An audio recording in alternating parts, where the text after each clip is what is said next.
मुसलमान का फायदा है। सारा काम तो मुसलमानों का क्यों करवाते हो, और फिर एक तरफ कहते हो कि मुसलमान बीजेपी को वोट देती नहीं। समझ में कुछ आ रहा है बात? कुछ समझ में आया बात? जब वो तुम्हारे को वोट नहीं दे रहा, तुम उसका काम नहीं एक जगह सुन रहे कि 500 घर बना के दिया, 25 वोट नहीं पड़ा। जब तुम्हें वोट नहीं दे रहा तो उसका काम क्यों कर रहे हो? तो बात उसकी है क्योंकि मुसलमान अपना संविधान अलग से ही लिखा बैठा है, वो अपने ही संविधान से चलेगा, जबकि कहता है कि मैं भारत का नागरिक हूँ, लेकिन संविधान को नहीं मानेगा। मुसलमानों को आप गलत नहीं कह सकते, ये नहीं कह सकते सब मुसलमानों ने अपना संविधान लिखा है, और क्या उनकी विचारधारा है। वक्फ बोर्ड का क्यों, क्या जरूरत है भाई, क्यों जरूरत है? और अमेंडमेंट बिल पास हुआ तो कुछ मुसलमानों ने समर्थन भी किया, पटाखे फोड़े गए। समर्थन करना चाहिए, समर्थन करना चाहिए, समर्थन करना चाहिए, क्योंकि किसी गरीब का वक्फ बोर्ड ने जमीन छीन ली किसी मुसलमान गरीब की, वो बेचारा न्यायालय में ना जा सकता था, सुप्रीम कोर्ट में या न्यायालय में नहीं जा सकता, बस उसी का फैसला अंतिम फैसला होता था वक्फ का। लेकिन अब किसी ने अपना दावा जमा किया तो वो कोर्ट में जाएगा, लड़ेगा अपनी जमीन के लिए, तो ये फायदे की बात है। कोर्ट में जा सकते हैं, वो लोअर कोर्ट में जा सकते हैं, डिस्ट्रिक्ट कोर्ट में जा सकते हैं, पहले टर्मिनल के अलावा कहीं नहीं जा सकते थे। वो कहीं नहीं जाएंगे, वो सारी सरकार जमीन हड़प लेगी। अभी तो मुसलमानों को हाथ लगाए, वो कईयों को हाथ लगाएंगे, वो सारा हड़प लेंगे। सारा हड़प लेंगे। बिल्कुल, उसकी मंशा यही है। कहाँ सारी जमीनें हड़पेगी? अरे ऐसा कुछ ना है, कितने बिल पास हुए हैं मुस्लिम पक्ष के, लेकिन सब ने विपक्ष ने हमेशा यही उड़ाया कि ऐसा हो जाएगा, आज तक कुछ। नमस्कार, आप देख रहे हैं जेएस टीवी इंडिया। वक्फ बोर्ड अमेंडमेंट बिल राज्यसभा और लोकसभा में पास हो गया है। राष्ट्रपति द्रौपदी मुर्मू ने अपने हस्ताक्षर करके उसको मंजूरी दे दी है। क्या लग रहा है, जो चंद्रबाबू नायडू, नीतीश कुमार और चिराग पासवान और जयंत चौधरी ने जो समर्थन दिया है, बिहार के अंदर चुनाव होने वाले हैं, क्या बिहार चुनाव में नीतीश बाबू और चिराग पासवान को हार का सामना करना पड़ेगा या नहीं? आइए जुड़ते हैं जनता से और जानते हैं। क्या नाम होगा सर? महेंद्र भारद्वाज। जो क्या नाम है, चिराग पासवान और नीतीश बाबू ने वक्फ बोर्ड अमेंडमेंट बिल के समर्थन में अपना समर्थन दिया है, क्या बिहार चुनाव में फर्क देखने को मिलेगा इस बार? बिहार में कोई फर्क नहीं पड़ेगा। वो लोग सब चाहते थे, वो सब लोग चाहते थे कि बिल पास हो। बिल पास हुआ है और सच्चाई के ऊपर हुआ है, और अब मुसलमानों के बच्चों के लिए काम होगा, उनके लिए अच्छे रोजगार मिलेंगे और मदरसों में कंप्यूटर पढ़ाया जाएगा। आरजेडी ये कह रही है नीतीश बाबू ने भाईचारा खत्म करने वाले बिल पर अपना हस्तक्षेप किया है। नहीं, हम तो भाईचारा बना के रख रहे हैं। ईद में हमने गुजिया भी खाई और उनकी सेवियाँ भी खाई। हम तो उन भाइयों, वो हमारे छोटे भाई है, हम उनके बड़े भाई हैं। हम तो उनकी दुकानों पे आके सेव बनवाते हैं। हमारे अंदर कोई भेदभाव नहीं है। हम सब मिलकर तभी एक रहते हैं। गंगा जमुना तवीज है हमारी। हिंदू मुसलमान सब एक होकर रह रहे हैं, और मोदी है तो मुमकिन है। ये कह रहे हैं सत्ताधारी पार्टी केंद्र में जो बैठी है वो भाईचारा खत्म कर रही है। नहीं, कोई भाईचारा नहीं समाप्त कर रही। मुसलमानों ने पटाखे छोड़े हैं, मुसलमानों ने मिठाइयाँ बांटी है वक्फ बोर्ड का कानून पास होने पर। इस तो हमारा भाईचारा बना रहेगा। भाईचारे के साथ ही हम लोग ये कार्यक्रम कर रहे हैं। और वो वक्फ बोर्ड की संपत्ति जो अरबों खरबों रुपया कुछ चंद नेताओं के पास जाता था, अब उनकी दुकानें बंद हो रही हैं। ये कानून लाए थे नेहरू, गांधी और मोदी ने उन सबको धो दिया। ये कह रहे हैं जो मुसलमान वक्फ बोर्ड अमेंडमेंट बिल का समर्थन कर रहे हैं वो अपने दीन के काबिल नहीं हैं, अपने दीन के खिलाफ होकर वक्फ बोर्ड अमेंडमेंट बिल का समर्थन कर रहे हैं। वही विरोध कर रहे हैं जिनकी दुकानें बंद हो गई हैं, वही विरोध कर रहे हैं। सारे मुसलमान तो खुश हैं, बच्चे भी खुश हैं, औरतें भी खुश हैं। लोग सड़कों पे पटाखे छुटा रहे हैं, गले मिल रहे हैं, और मोदी को भी बधाइयाँ दे रहे हैं कि आपने ये अच्छा काम करके दिया है। लोग कह रहे थे कि खून की नदियाँ बह जाएंगी, कोई खून की नदियाँ नहीं बही। 370 समाप्त हो गई, कोई खून की नदियाँ नहीं बही। राम मंदिर बन गया, कोई खून की नदियाँ नहीं बही।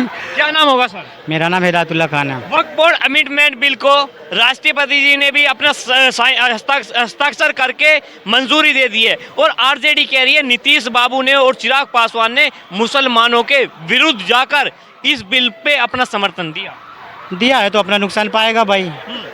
बात अगर दिया है उन्होंने तो अपना नुकसान पाएगा। अभी वोट होने वाला 5-6 महीने के बाद फैसला आ जाएगा, दूध का दूध पानी। आपको लग रहा है नीतीश बाबू और चिराग पासवान मुसलमानों से नफरत करते हैं, इसलिए इस बिल का समर्थन किया? बिल्कुल सही कहते हैं, आप ही कह दिए हमारी बात, बिल्कुल नफरत करते हैं। अगर वो मुसलमानों से प्यार करता तो ऐसे वक्त में ऐसा उनको साथ देना चाहिए था। सब बात छोड़ो दूर की बात, विश्वास की मोदी जी पे कहते हैं कि गरीबों का भला होगा। चाचा की बड़ी बात सुनी मैंने, इन्होंने कहते कि गरीब मुसलमानों का भला होगा। चलो कैसे भला होगा? भला तो वो करता, दिल्ली में होली पे दे रहा था सिलेंडर, भला तो हुआ नहीं तुम्हारा। 25 रुपये महिला दिल्ली की बात है का तो हुआ नहीं, 15 लाख रुपए दे रहा तो भला हुआ नहीं। तो किस बिना पे उस पर विश्वास करो कि तुम्हारा भला करे? मुसलमानों ने वक्फ बोर्ड अमेंडमेंट बिल पास होते ही पटाखे फोड़े, मिठाइयाँ एक दूसरे को खिलाई, उनको क्या कहेंगे? पता ही नहीं है। हम तो कहते हैं कि कहते हैं धारा 370 से मुसलमान का फायदा है, NRC से मुसलमान का फायदा है, CA से मुसलमान का फायदा है, 3 तलाक से मुसलमान का फायदा, वक्त से मुसलमान का फायदा है। सारा काम तो मुसलमानों का क्यों करवाते हो? और फिर एक तरफ कहते हो कि मुसलमान बीजेपी को वोट देती नहीं। समझ में कुछ आ रहा है बात? कुछ समझ में आया बात? जब वो तुम्हारे को वोट नहीं दे रहा, तुम उसका काम नहीं, एक जगह सुन रहे कि 500 घर बना के दिया, 25 वोट नहीं पड़ा। जब तुम्हें वोट नहीं दे रहा तो उसका काम क्यों कर रहे हो? तो बात उसकी दी है क्योंकि मुसलमान अपना संविधान अलग से ही लिखा बैठा है, वो अपने ही संविधान से चलेगा। जबकि कहता है कि मैं भारत का नागरिक हूँ, लेकिन संविधान को नहीं मानेगा। सब मुसलमानों को आप गलत नहीं कह सकते, ये नहीं कह सकते सब मुसलमानों ने अपना संविधान लिखा है और क्या उनकी विचारधारा है। वक्फ बोर्ड का क्यों, क्या जरूरत है भाई, क्यों जरूरत है? और अमेंडमेंट बिल पास हुआ तो कुछ मुसलमानों ने समर्थन भी किया, पटाखे फोड़े गए। तो समर्थन करना चाहिए, समर्थन करना चाहिए, समर्थन करना चाहिए, क्योंकि किसी गरीब का वक्फ बोर्ड ने जमीन छीन ली किसी मुसलमान गरीब की, वो बेचारा न्यायालय में ना जा सकता था, सुप्रीम कोर्ट में या न्यायालय में नहीं जा सकता, बस उसी का फैसला अंतिम फैसला होता था वक्फ का। लेकिन अब किसी ने अपना दावा जमा किया तो वो कोर्ट में जाएगा, लड़ेगा अपनी जमीन के लिए, तो ये फायदे की बात है। कोर्ट में जा सकते हैं, वो लोअर कोर्ट में जा सकते हैं, डिस्ट्रिक्ट कोर्ट में जा सकते हैं, पहले टर्मिनल के अलावा कहीं नहीं जा सकते थे। वो कहीं नहीं जाएंगे, वो सारी सरकार जमीन हड़प लेगी। अभी तो मुसलमानों को हाथ लगाए, वो कईयों को हाथ लगाएंगे, वो सारा हड़प लेंगे, सारा हड़प लेगी। बिल्कुल उसकी मंशा यही है। कहाँ सारी जमीनें हड़पेगी? अरे ऐसा कुछ ना है, कितने बिल पास हुए हैं मुस्लिम पक्ष के, लेकिन सब ने विपक्ष ने हमेशा यही उड़ाया कि ऐसा हो जाएगा। आज तक कुछ हुआ NRC से कि मुस्लिम देश से भगा दिए जाएंगे? कौन से मुस्लिम देश से भगा दिए? पूछो भाई साहब से, कौन से मुस्लिम देश से भगा दिए? NRC के नाम पे किया जा रहा था कि मुसलमानों को देश से भगाया जाएगा, उनको वहाँ भेज दिया जाएगा। क्या आपको लगा किसी को भेजा गया? अरे वो तो इतनी दूर की बात है। अभी कह रहा है कि मस्जिद में नमाज नहीं, रोड पे नमाज नहीं पढ़ोगे, कब्रिस्तान में जाओ नमाज पढ़ने के लिए, मस्जिद में घुस के मारेंगे। पूछो, मस्जिद में घुस के मारेंगे? भाई साहब ने नया ही नारा जड़ दिया, मस्जिद में घुस के मारेंगे। बताओ कौन बोला? कौन बोला था? कौन बोला था? उधर का, इधर का कोई था, पुणे का कोई था मंत्री, कह रहा मंदिर में मस्जिद में घुस के मारेंगे। तो ये भाई साहब जो कह रहे कि भाईचारा बन गई रहे, तो उन पर ये क्या कह रहे? जिसको कह रहे तिरपाल में होली में निकल के पहनो, उस पर ये क्या कहेंगे? हाँ, होली पे घर से बाहर ना निकलो, उस पे क्या कहेंगे? किसने क्यों ना निकले? निकलना चाहिए सबको, और रंग पढ़ना चाहिए, उससे भी कोई भेदभाव ना हो, क्योंकि हिंदू मुस्लिम एकता जिंदाबाद। हिंदू मुस्लिम नमाज पढ़ोगे तो छत पे नमाज पढ़ोगे तो लाइसेंस रद्द हो जाएगी। इन्होंने कहा, जो अनुज चौधरी ने बोला था संभल के CEO, कि जिनको रंग से आपत्ति है, जिनको रंग से आपत्ति है वो अपने घर से ना निकले, ये उसको बोल रहे हैं कि है ना। चलो अगर इन्हें दिक्कत ना है तो मेरे साथ रंग खेल लें, हिंदू मुस्लिम एकता भाई भाई दिखा दो, दिखाओ। खेलोगे, हम तो खेलने के लिए तैयार है। तुम दिक्कत क्या है? बात बोलोगे कि हमारे घर के लिए माता की चौकी 9 दिन से अभी सफाई करके प्रसाद खा के, और हमसे क्या सबूत मांगो? दोस्त हम तो वैसे वालों में से हैं। होना भी चाहिए, हम क्योंकि हिंदू मुस्लिम एकता तभी तो होगी, क्योंकि हमारे कहोगे कि अगर रोड पे नमाज पढ़ोगे तुम लाइसेंस रद्द कर देंगे, मस्जिद में घुस के मारेंगे, तिरपाल पहन के जाओ, मुसलमान का अलग हो। नमाज पढ़ने के लिए लाइसेंस लगता है, पूछना है? नमाज पढ़ने के लिए कौन सा लाइसेंस? रोड पे पढ़ोगे तो तुम्हारी लाइसेंस, अनुज चौधरी बोला, पहले मेरी न्यूज़ देखा करो पूरी, तब बात करो। नहीं, अगर क्या नाम है, कोई नमाज पढ़ रहा है सड़क के ऊपर, अचानक कोई गाड़ी आ जाए, कोई हादसा हो जाए, तो प्रशासन में सवाल उठेगा। अगर सेफ्टी के जैसे CEO हमारी थोड़ा हेल्प कर देंगे, रास्ता बंद कर देंगे, उधर हमारे मुस्लिम भाई नमाज पढ़ते, तो एक कदम हम बढ़ा दो, 2 कदम हम बढ़ा दो, एक भाईचारे की एक मिसाल हो जाएगी। जब रास्ता भी तो बंद किया जा सकता है नमाज पढ़ने के लिए 5-10 मिनट के लिए। लो, कितना यातायात कभी सुना है कितना बाधित होता है? जब नमाज पढ़ लो, तुम रोड पे घेर दो तो कितना बाधित होगा? यात्रा जो जाता है कितने बाधित होते हैं। बिल्कुल भाई, बिल्कुल सही बोला। कांवड़ यात्रा पे कभी देखा है? कांवड़ यात्रा साइड से चलती है, एक साइड छोड़ के चलते हैं ताकि वो निकलते रहें। ये भाई साहब कह रहे हैं कि कांवड़ रोड कभी आपने देखा होगा रोड हमेशा एक साइड से चलती है कावड़, कभी पूरा रोड घेर के नहीं चलती। कहते काबर भी करो यार, हाँ। काबर तो कोई दिक्कत नहीं, ये मतलब से दिक्कत है, काबर भी करो, पूजा भी करो, पाठ भी करो, 5 मिनट के लिए थोड़ा हमें भी टाइम दे दो यार, हम भी इसी देश के हैं। ये कह रहे हैं कि 5 मिनट और कुछ मौलानाओं का सवाल सुना था कि भाई साहब नमाज तो पढ़ेंगे, उन्होंने क्या कहा था कि थोड़ा लेट कर लो अगर कोई दिक्कत होती है तो, नहीं सब कुछ हमारा है, सब कुछ हमारा है। बिल्कुल कैसा सर मेरे 3 क्वेश्चन आप जवाब दीजिएगा।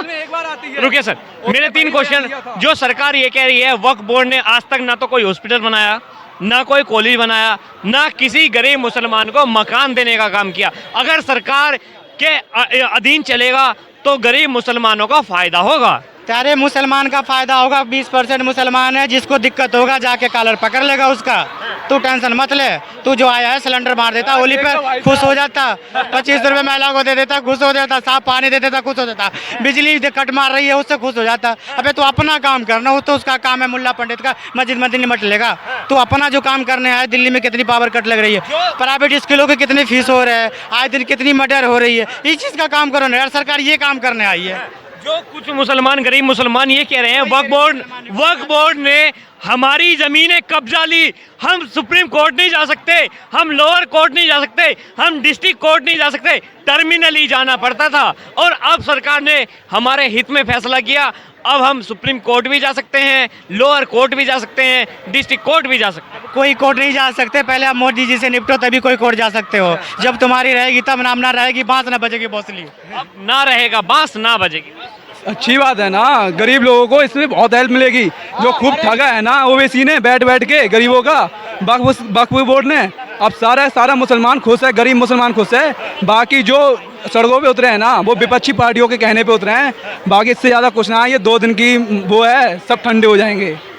वक्फ बोर्ड अमेंडमेंट बिल पर जनता ने अपनी राय दी और आप भी अपने हिस्से की राय कमेंट बॉक्स में दीजिएगा और चैनल को सब्सक्राइब करें, जुड़े रहिए JSTV इंडिया के साथ। मैं हिमांशु गुप्ता, जय हिंद, जय भारत।